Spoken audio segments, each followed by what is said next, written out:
दोस्तों, कहानी की शुरुआत होती है एक आदमी से जो बेहोश होकर समुद्र में बह रहा था। किस्मत से वो एक ऐसे आइलैंड पर पहुंचा जिसे डॉटर आइलैंड कहा जाता है। जब उसकी आंख खुलती है तो नजारा देखकर वो दंग रह गया। उसके चारों तरफ सिर्फ और सिर्फ खूबसूरत लड़कियां थी। इन लड़कियों ने पहली बार किसी जिंदा मर्द को देखा था। वहां की रानी ने तो तुरंत फैसला कर लिया कि ये आदमी अब यहीं रहेगा। और शार्ट ये थी, अगर वो रुकता है तो आइलैंड की सारी लड़कियां उसकी होंगी।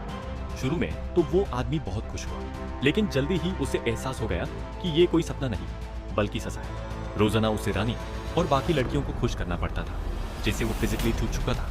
उसको अपनी बीवी और घर की याद आने लगी। एक दिन मौका देखकर वो वहां से गुजरती हुई एक पायरेट शिप में चुपके से बैठ गया और वहां से भाग गया। लेकिन मुसीबत ने उसका पीछा नहीं छोड़ा। रास्ते में एक भयंकर तूफान आया और शिप एक अनजान आइलैंड पर जा टकराई। इस नए आइलैंड पर उन्हें एक विशाल पेड़ का निशान फुटप्रिंट मिला। थोड़ा आगे ढूंढने पर उन्हें एक बड़ी गुफा मिली जिसमें ढेर सारी भेड़ बकरियां शीख थी और काफी खाना रखा था। सबने सोचा आज तो दावत होगी, लेकिन तभी जमीन हिले लगी। गुफा के दरवाजे पर एक 5 मीटर लंबा एक अंक वाला भयानक जाइंट साइक्लॉप्स अब खड़ा हुआ। वो अपने भेड़ों को लेकर वापस आया। इन छोटे इंसानों को देखकर जाइंट ने सबसे पहले दरवाजे पर एक बड़ा सा पाथर रख दिया ताकि कोई भाग न सके। जाइंट को किसी की मदद नहीं चाहिए थी, यूज तो बस भूख लगी थी। उसने बिना कुछ सोचे शिप के एक तगड़े आदमी को उठाया और मूली की तरह खच भगाया।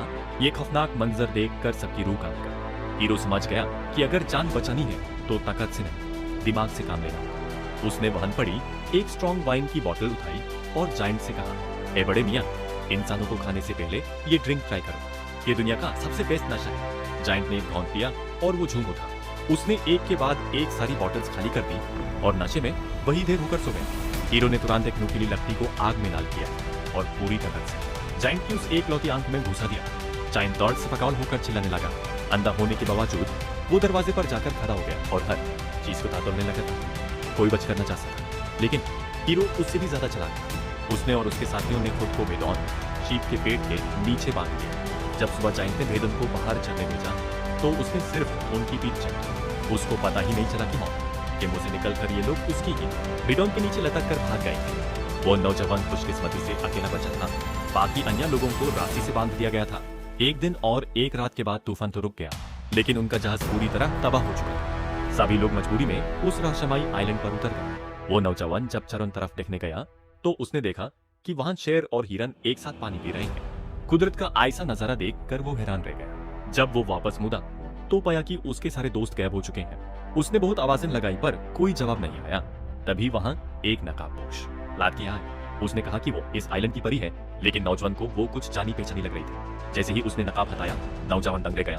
वो हूबहू उसकी बीवी जैसी दिख रही थी। असल में वो कोई परी नहीं बल्कि एक जादूगरनी थी जो नौजवान का रिएक्शन नोट कर रही थी। उसने नौजवान को अपने साथ रहने का ऑफर दिया और नौजवान ने बिना सोचे हाँ कर दी। वो आदमी वहां उस आइलैंड पर ऐशो आराम की जिंदगी जीने लगा। खूबसूरत परी और उसकी दसियन उसकी सेवा में लगी रहती थी। लेकिन कुछ दिन बाद उस महसूस हुआ कि कुछ तो गड़बड़ है। जब भी वो गुफा से बाहर जाने की कोशिश करता था, पत्थर की बानी और रास्ता रोक देती। वो समझ गए कि वो यूज फाइट कर रही है।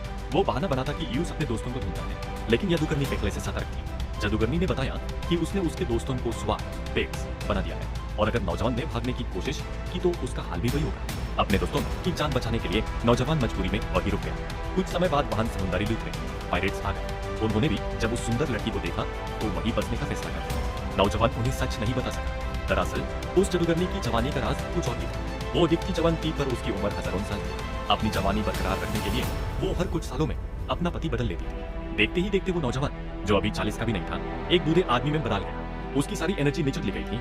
नौजवान को अब अपनी जान की कुर्बानी देनी थी। दसियन जादुई पानी तैयार करने लगी। तभी पायरेट्स ने कहा कि वो उस नौजवान की जगह लेने को तैयार। नौजवान ने उन्हें चेतावनी दी पर वो हंसे और उसका मजाक उड़ाया। आखिर वो नौजवान वहां से निकल गया और नया आदमी जादूगरनी का शिकार बन गया। वो नौजवान जब वापस इंसानी बस्ती में पहुंचा तो वो इतना बूढ़ा हो चुका था कि उसे भीख मांगकर गुजारा करना पड़ा। किस्मत देखो, वही पायरेट्स फिर से वहां आ गए और लोगों को परेशान करने लगे। तभी वहां एक सख्त परी आई जो अमर इमॉर्टल बनने के लिए योगी योद्धा ढूंढ रही थी। शार्ट ये थी कि जो उस भारी धनुष पर प्रत्यंचा चला देगा वही चुना जाएगा। सबने कोशिश की पर नाकाम। आखिर में उस बूढ़े नौजवान ने धनुष उठाया, आसानी से धागा चढ़ाया और एक ही तीर से उन पायरेट्स का खात्मा कर दिया। पारी उसकी कहानी से प्रभावित हुई और उसे अमर बनाने की जगह उसकी इच्छा पूरी करते हुए उस वापस उसकी असली बीवी के पास भेज दिया।